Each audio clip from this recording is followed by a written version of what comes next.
दोस्तों, आपका अपना YouTube channel P success point में स्वागत है। आज मैं जिस महत्वपूर्ण टॉपिक पर चर्चा करूंगा वह है अधिगम का वक्र।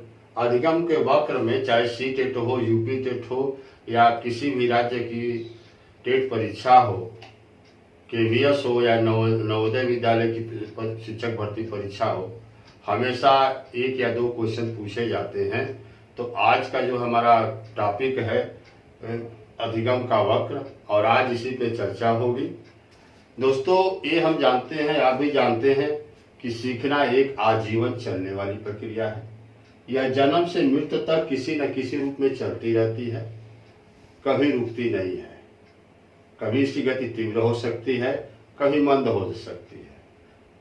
क्रो ने कहा भी है कि सीखना ज्ञान, आदत और अभिवृत्तियों का अर्जन है। तो उसी को सीखने की जो है गति है, उसको वक्र के माध्यम से, अधिगम के वक्र के माध्यम से हम जानने का प्रयास करेंगे। चलिए हम जानने का प्रयास करते हैं कि अधिगम का वक्र है क्या। तो दोस्तों, अधिगम का वक्र अधिगम की मात्रा,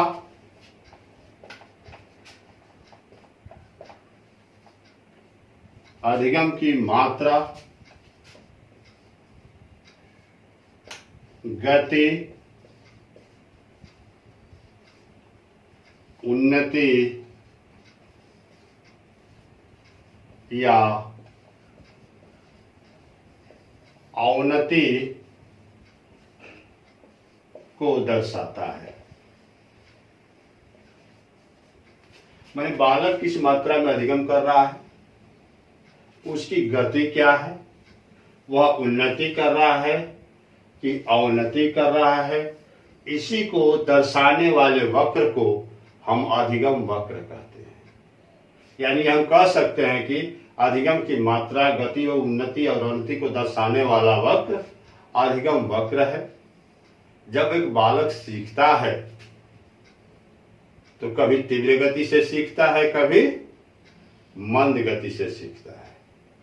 वह हमेशा सीखता रहता है, वह रुकता नहीं है। इसी को ध्यान में रख करके वुडवर्थ ने कहा है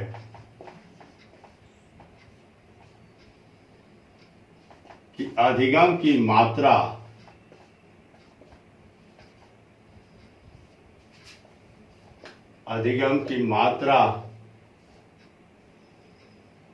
गति, उन्नति या अवनति की सीमा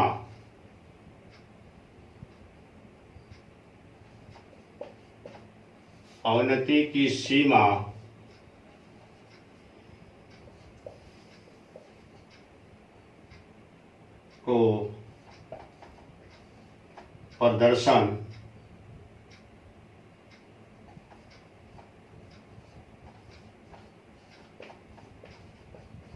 करने वाला वक्र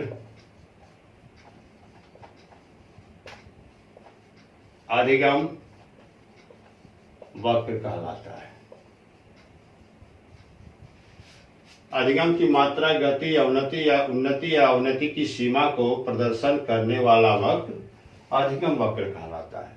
माने जिस वक्र के द्वारा हम बालक की अधिगम की मात्रा, गति, उन्नति या अवनति को दर्शाते हैं, उसे हम अधिगम वक्र के नाम से जानते हैं। दोस्तों, अब आप चलते हैं अधिगम वक्र के प्रकार के पास। तो अधिगम वक्र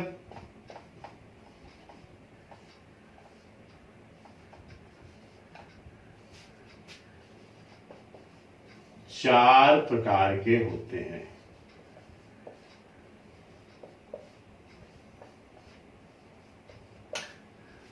जिसमें पहला है समान निष्पादन वक्र, या इसे हम कहते हैं समान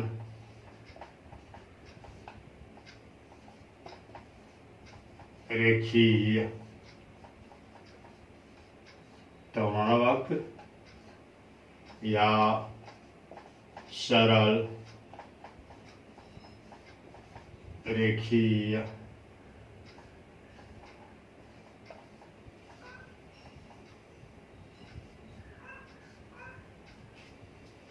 समान निष्पादन त्वरण वक्र, समान रेखीय त्वरण वक्र या सरल रेखीय त्वरण वक्र के नाम से हम इसे को जानते हैं या इसे कहते हैं इक्वल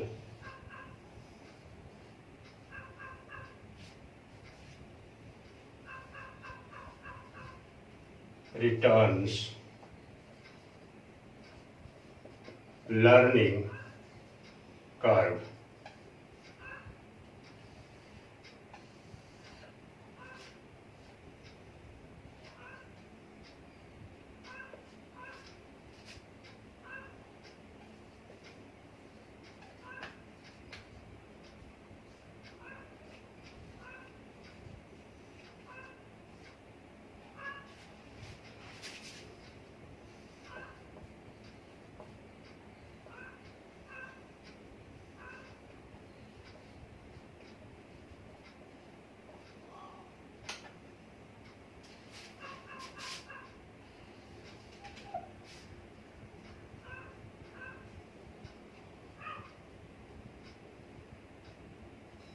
दोस्तों, ये समान निष्पादन त्वरण वक्र, समान निष्पादन वक्र का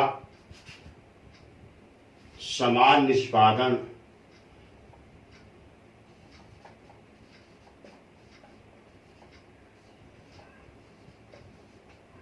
अधिगम वक्र का चित्र है। इसमें इससे पता चलता है कि बालक जितना अभ्यास करता है उतना ही अधिगम करता है। मान लीजिए कि बालक 20% अभ्यास किया तो 20% ही अधिगम करेगा। जैसे जैसे अभ्यास की मात्रा बढ़ती जाएगी, अभ्यास करता जाएगा, वैसे वैसे अधिगम बढ़ता जाएगा, अधिगम की मात्रा बढ़ती जाएगी। मगर ये है कि वास्तविक जीवन में ये होता नहीं है कि हम जितना अभ्यास करेंगे, आप जितना अभ्यास करेंगे उसी के अनुसार अधिगम होगा। ये अधिगम वक्र बहुत ही कम पाया जाता है या पाने की संभावना बहुत ही कम है। इसी पे एक वैज्ञानिक थे लैकमैन, उन्होंने 1961 ईस्वी में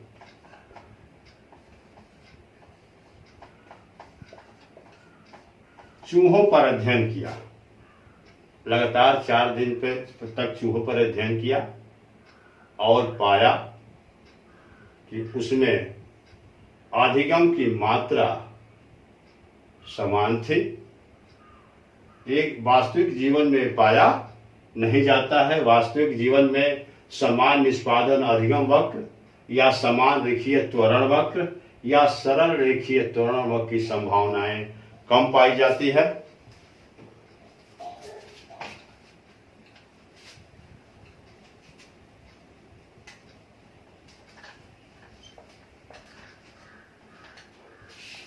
अब आते हैं दूसरे बिंदु, दूसरे प्रकार पे। इसका नाम है धनात्मक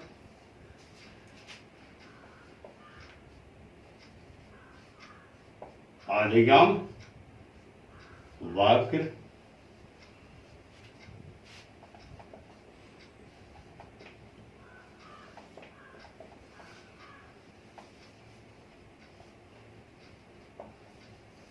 पॉजिटिव लर्निंग कर्व।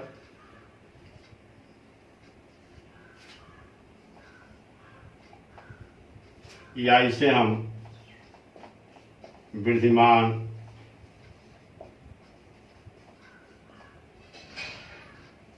अधिगम वक्र के नाम से जानते हैं।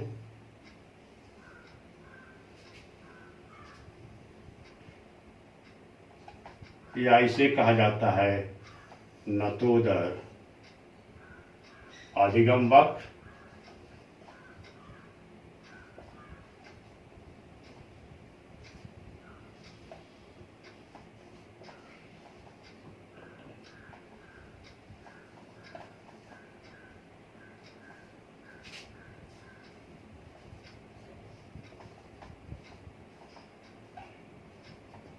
Concave learning curve. दूसरा है धनात्मक अधिगम वक्र, इसे हम वृद्धिमान अधिगम वक्र के नाम से जानते हैं, या इंक्रीजिंग लर्निंग कर्व भी कहते हैं, या नतोदर अधिगम वक्र कहते हैं। इसमें देखा जाता है कि एक सीमा तक जैसे जैसे बालक के अभ्यास की मात्रा बढ़ती जाती है, बालक अभ्यास करता जाता है, वैसे वैसे अधिगम की मात्रा भी बढ़ती जाती है। जैसे कोई बालक है, शुरू शुरू में कठिन पाठ को याद कर रहा है, कठिन लेसन को पढ़ रहा है, तो शुरू शुरू में तो उसकी सीखने की गति मंद होगी, और जैसे जैसे वो अभ्यास और प्रयास करता जाएगा, सीखने की गति तीव्र होती जाएगी, बढ़ती जाएगी। इसे हम रेखा चित्र द्वारा स्पष्ट कर सकते हैं।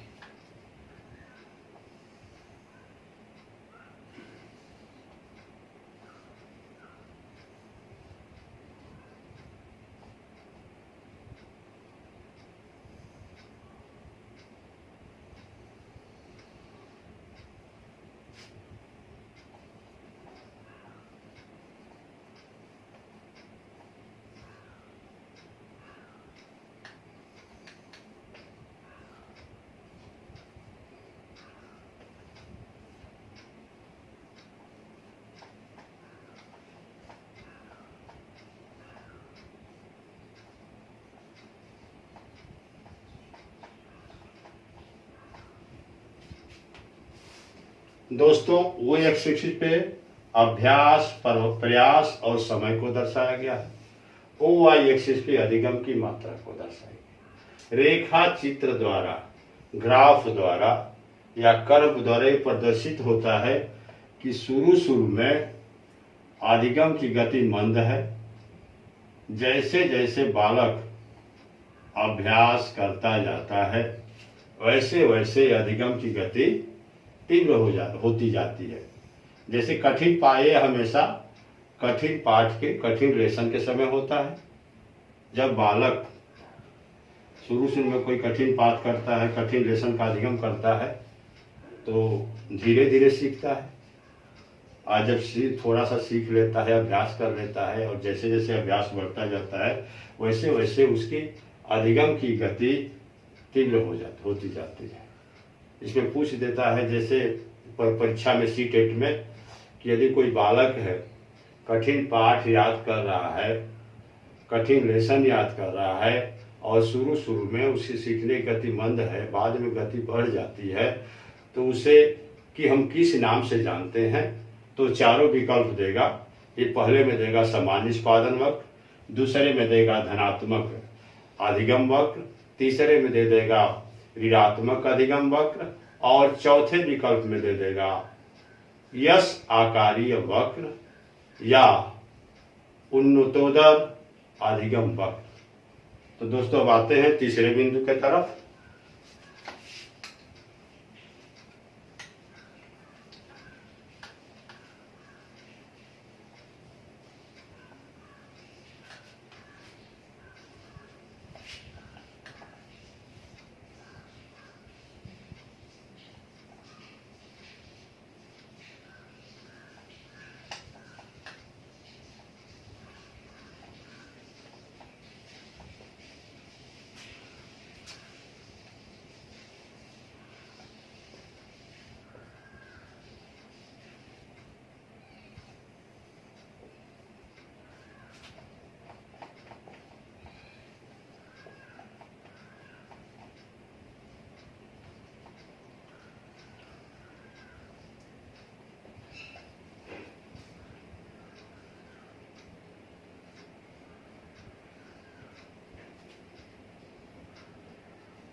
इसे हम ऋणात्मक अधिगम वक्र, उन्नतोदर अधिगम वक्र, कॉन्वेक्स अधिगम लर्निंग कर्व या ऋणात्मक रेखीय त्वरण वक्र के नाम से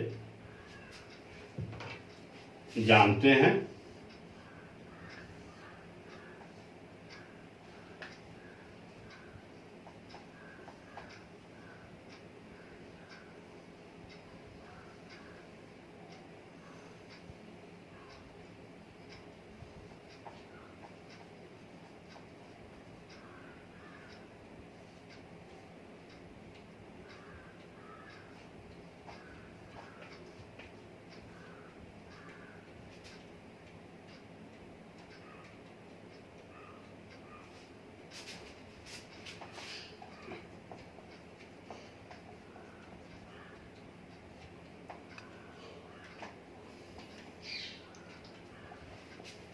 दोस्तों, चित्र के माध्यम से स्पष्ट हो रहा है। ओ एक्सिस पे हमने अभ्यास या प्रयास को दर्शाया हुआ है। ओ वाई एक्सिस पे अधिगम की मात्रा को दर्शाया हुआ है। हम देख रहे हैं कि शुरू शुरू में क्या अधिगम की गति तीव्र हो रही है और एक बिंदु के जाने के बाद अधिगम की गति मंद हो जाती है, रुक जाती है और फिर नीचे गिरने लगती है।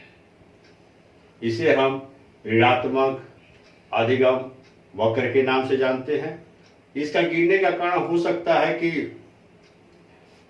उसने लक्ष्य की प्राप्ति कर लिया हो जो अधिगम करता है, या बालक है लक्ष्य की प्राप्ति कर लिया हो, या अधिगम से ही संतुष्ट हो गया।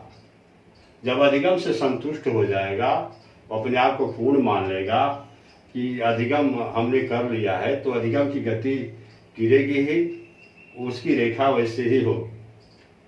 इसको जब समतल हो जाता है तो इसे हम अधिगम के पठार के नाम से भी जानते हैं। जब समतल हो जाएगा एक बिंदु के बाद, तो अधिगम के पठार के नाम से भी हम जानेंगे। इसकी चर्चा अगले टॉपिक में की जाएगी। तो दोस्तों, एक बार और मैं बता दे रहा हूं कि ऋणात्मक अधिगम वक्र या ऋणात्मक रेखीय त्वरण वक्र या उन्नतोदर अधिगम वक्र एक ही है। इसमें कुछ सीमा तक अधिगम की मात्रा बढ़ती है, अधिगम की गति बढ़ती है, बालक उन्नति करता है और एक सीमा के बाद अधिगम की गति या तो रुक जाती है या घटने लगती है। उन्नति के बदले अवनति होने लगता है। अब बालक आगे नहीं बढ़ पाता, अधिगम नहीं कर पाता।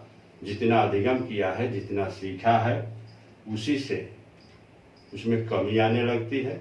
इसी को हम ऋणात्मक अधिगम वक्र के नाम से जानते हैं।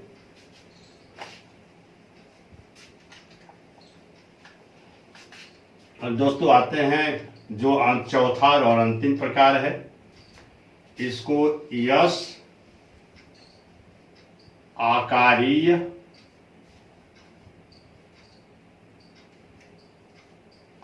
वक्र या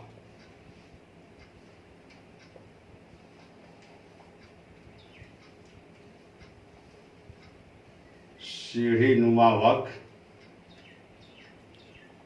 सीढ़ीदार वक्र भी कहते हैं।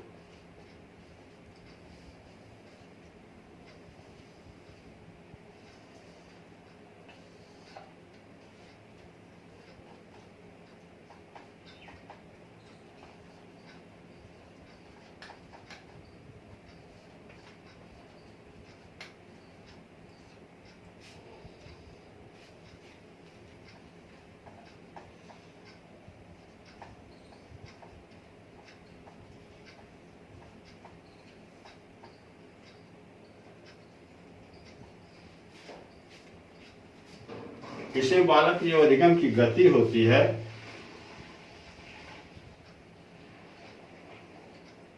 वो ये आकार की होती है, घटती बढ़ती रहती है। शुरू में अधिगम की गति तीव्र होती है, फिर मंद हो जाती है, फिर तीव्र होती है, फिर मंद होती है। यानी ये हम कह सकते हैं कि जो अधिगम की गति है उसमें धनात्मक और ऋणात्मक दोनों का अंश पाया जाता है। कभी बालक उन्नति करता है, कभी बालक अवनति करता है। वास्तविक जीवन में अधिगम की यही गति देखने को मिलती है। जैसे y एक्सिस पे हमने अधिगम की मात्रा को दर्शाया हुआ है, o एक्सिस पे अभ्यास और प्रयास को दर्शाया हुआ है। जैसे आप देख रहे हैं, शुरू में क्या है, अधिगम की गति थोड़ी तीव्र है, फिर मंद हो गई, फिर तीव्र हो गई, फिर मंद होगी, और ये क्रम हमेशा चलता रहता है। इसी को हम एस आकारीय वक्र कहते हैं। और वास्तविक जीवन में, बालक के जीवन में ये वक्र पाया जाता है, अधिगम का ये वक्र देखा जाता है। कभी बालक अधिक सीखता है, कभी कम सीखता है, कभी उन्नति करता है, कभी अवनति करता है, और ये परिलक्षित होता है। दोस्तों, इसी के साथ इस टॉपिक की चर्चा यहीं पे समाप्त होती है। दोस्तों, यदि वीडियो अच्छा लगे तो सब्सक्राइब कीजिए, शेयर कीजिए और कमेंट कीजिए। धन्यवाद।